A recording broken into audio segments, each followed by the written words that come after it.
Всем привет, с вами Пиксел, мы продолжаем играть в игру под названием Зуба, и сегодня, ребятки, мы ознакомимся с моим топ-5 персонажей, которым лучше всего брать предмет фараоны.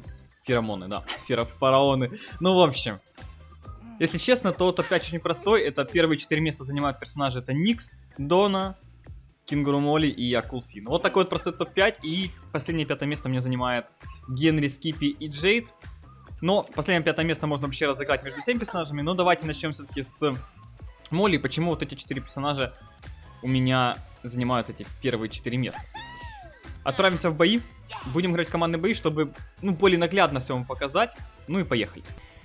Итак, ребят, я загрузился. Почему же именно эти персонажи должны быть... Ну, как бы это сказать? Должны брать и занимать первые 4 места в топ-5. Объясняю. Вот поэтому. Видите? Видите? Вот это вот. И я это вижу. У меня тоже феромонами, кстати, боты задели. Смотрите, жесть, да? Смотрите, какие жесткие боты. В общем, так, надо сейчас мне красиво уйти, а то сейчас умру здесь. А то мои боты убежали к командам. Очередная. В общем, за счет того, что у этих 4 персонажей, это Никс, Молли, Финн и Дона, есть перемещение. Есть перемещение, заметьте, отдают мне легендарный гранат, ничего себе. Боты даже на это способны. И это перемещение очень жестко дает увеличение действия активного, точнее не активного навыка, а увеличение действия феромон. То есть феромоны действуют не в точке, в которой вы их используете вокруг, да, 10 метров, а феромоны действуют в точке, которую вы используете, плюс вся дистанция, на которой оно перемещается с радиусом 10 метров. Вот такие вот имбовые феромончики.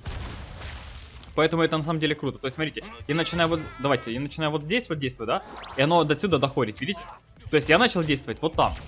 Какая-то огромная дистанция. Теперь представьте, насколько это имбово бустит в командных боях, в соло-боях. Уже ничего не страшно. Это самая имбовая вещь, которая сейчас будет в игре. И именно 4 этих персонажа будут обладать этими возможностями, и поэтому они находятся у меня в топ-1. Вот такие дела. Ну, сейчас мы немножко здесь затащим. Тут, как видите, 2 склада. Немножко, конечно, лагает, но... Так, ну, кидаем. Вот сейчас у меня феромоны появились. И просто прыгаем. Ну, тут уже некого было прыгать особо. Но суть в том, что... Блин, какой же... Посмотрите, какие фламингосы, какие жесткие, а? Какие жесткие боты. Вот бы мне таких в команду. В реальных боях. Хоть и с этим баланс мы там поменяли все. Да, поменяли, во. Поменяли они, конечно. Я же, кстати, играю сейчас без каких-то нормальных предметов. То есть боты играют с нормальными предметами, а я только с феромонами. Ну, типа баланс, все дела. Так, давайте аптечку ставим. Вот о чем я говорил. Видите, залетаете вот так вот, вжух и все. И это вот феромоны, и это вот они позволяют делать. Поэтому на Кенгуру Молли это просто лучший, один из лучших артефактов. Блин, активного навыка у меня сейчас нет. Вот, смотрите, все стоят. Просто смотрите на эту имбу, ну посмотрите. Ну... это такая, это такой нечто. Особенно будет прикольно, это когда ваши противники будут, к примеру, ну я не знаю, как это сказать. В общем, лутать какую-то аптечку, вы в них просто залетаете. Представьте, вы на Кенгуру Молли залетаете в 5 противников, которые лутают эту аптечку, кидаете в них гранату и дробовик. И все, они умирают. Что может быть имбовее, чем это? Ничего. Поэтому мы продолжаем, как говорится, двигаться вперед, смотреть других персонажей. Опять же, следующим персонажем будет на очереди у нас Дона, но Никса я показывать не буду, потому что в прошлом видео он уже был, как бы можете посмотреть, там вообще видео в целом о феромонах, о моем впечатлении первом об этом предмете. Поэтому мы сейчас просто отправимся в бой на Доне и поразваливаем всех противничков. Ну и поехали. Так, ну и мы продолжаем, ребятки. Вот такой вот персонаж Дона у нас появился. Как же используется феромон? Ну вот так вот. То есть вы в одной точке кусаете, в другую точку прилетаете, всех, противника там кусаете, и при этом все находятся рядом феромона. Это вот то, что даст Доне просто нереальный буст, когда она вылетает из воды и наносит урон. Блин, это моя команда. Ладно, давайте куснем, чтобы они хотя бы немножко залутались и начали хотя бы что-то бить, потому что, ну, видите, вот здесь лук. Зона уже идет, ё-моё, надо... я смогу прокусить? Ой, я смог прокусить, хорошо. А то, если бы я не смог прокусить, это была проблема. Ну ладно, сейчас главное было залутать вот этот вот дробовик, чтобы был хоть какой-нибудь дропчик. Лев наш... ну, бежит, ладно. Бежит, смотрите. Лизи его хилит, ё-моё, посмотрите на эту командную работу. Вы такое даже в рандоме не увидите. Ну ладно, там тоже такое бывает, но очень-очень редко. Ну что, боты сегодня вот показывают прям... прекрасную игру, а мы сейчас, надеюсь, найдем противников и будем реализовывать Дону. Вместе Дона с первобытным инстинктом, но без всяких других предметов, только феромоны.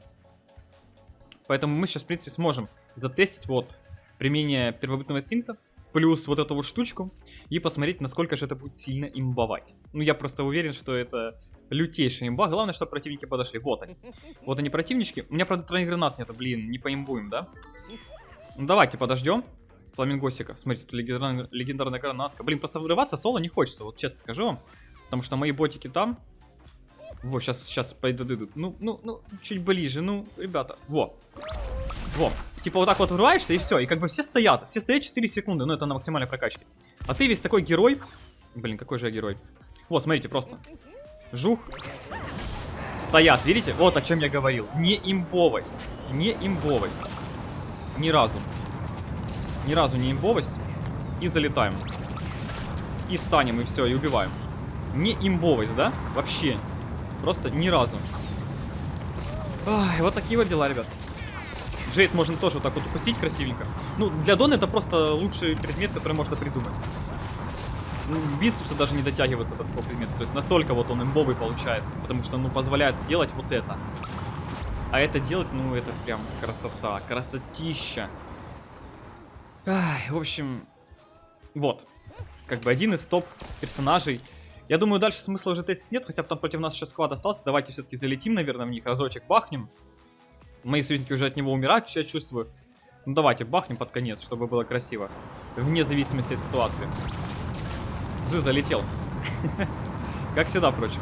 Смотрите, там акул фин такой с бицухой, такой жесткий весь. Давайте резнем этих моих сокомандников. Правда, я тут уже, наверное, не вывезу. Ладно, проехал. Ну, как вы заметили, ребятки, боты, как реальные игроки, умеют идеально играть в зубы, на краю зоны умирать. Ну, вот что есть, то есть. Дальше мы поиграем за Фина, акула, жесткого.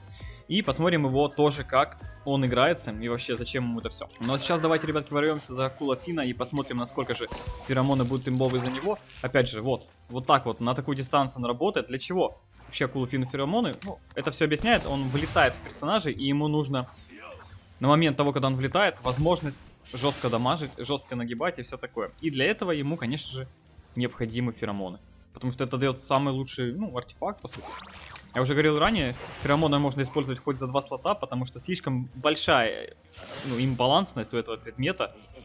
Плюс там разработчики завезли акцию интересную, халявному, где можно халяву получить. Все. Он как бы залетел, как бы вот, ребят. Нормально? Промахнуться копьем. Это я умею, да. Нет, в этом я мастер. Опять же, использую феромоны на черепаху, и все. Вот для этого они нужны. Вы врываетесь на Фине, спокойно, не спеша, красиво. Делайте просто свои дела. И все умирает. Ставим капкан под бака. Блин, у меня Брюс, походу, с канистры гелия попался. Вот же команда ботов. Ничем не отличается от прекрасных игроков зубы. Ой, хамелеон здесь еще стоит. На тебе капканчик, хамелеон. Ну, вы видите, это такая имба лютая. Если их не заполучить, это будет, конечно, обидно. Но, возможно, есть небольшой шанс, что я их заполучу. Да. Такие дела. Так, ну мы сквад это добили, это хорошо. У нас осталось не так много, правда, союзников, хотя нет. У нас остались все союзники. Понимаете, мне вся команда выжила, хотя вот видите, где они находятся, хотя мы только что добивали сквад. Но это все за то, что Фина есть такие вот прекрасные штуки, как феромоны, которые делают из него имбу. Он и так был имбой, а теперь эта имба бесконтрольная, то есть вы не сможете ее остановить никак. Это Фина. Вот так вот делаете, и все, ребят. И вы на имбе, а противник нет. А потом делаете вот так вот, и чтобы, знаете, этому Фину стяжечку какую-нибудь замутить. Вот, видите, о чем я говорил? Только у меня сейчас на Фине нет тройных гранат. Были бы у меня сейчас тройные гранаты, там бы был бы дабл дурон, и это бы все было оправдано. То есть такой врыв, он очень жестко бы тащил сквады. Но он и так будет очень жестко тащить сквады. Просто вот говорю о том, что вижу. Имба лютейшая, феромоны тащит. Ребятки, ну что ж, вот такой вот топ-4 у нас получается. Конечно, хотелось бы вам показать что-нибудь более интересное, но вкратце остается вот 3 персонажа, которых выбрал на топ-5. Это Скипи. Почему? Потому что в динамичных боях, ну, давайте возьмем, посмотрим, чтобы вы понимали. Ну и Джейд с Генри, это тоже очень вариант хороший, потому что после того, как Джейд ворвется, раскидает, ну, сквад там условно, да, у нее откатится активный навык, и нужно будет условно в бою начинать снова что-то мутить, и вот как раз в этот момент феромоны затащат для нее. А то же самое для Генри. Генри вырывается в кого-то, как вы знаете, активный навык у Генри достаточно часто можно использовать. Опять же, это основное условие использования феромонов, то, что часто можно использовать активный навык. И за счет этого Генри может контролить свою цель. А вы, как вы знаете, у Генри есть лук имбейший, да? Дабл-дробовик имбейший. Копье одиночное на дальнюю дистанцию. И вот это вот все, плюс укус, наносит огромный урон. И за счет этого всего, если вы контролите цель на одном месте, можно на изи развалить любого персонажа. Сами это знаете, как вырываться на Брюса всяких и всего остального в кустах, это, конечно, весело. Поэтому для Генри этот артефакт тоже очень имеет большие преимущества. Но мы сейчас посмотрим с кролика Скипи, чтобы просто продемонстрировать, для чего же он нужен. Опять же, ребятки, почему именно на 5-м месте вот эти персонажи у меня находятся? Ну, потому что они показатели того, как можно использовать феромоны, если у вас активный навык достаточно быстро кадешится, и вам просто не хватает какого-нибудь контроля для персонажа, который бы позволял очень жестко контролить других персонажей, чтобы позволять наносить максимум урона из того, что у вас есть, да?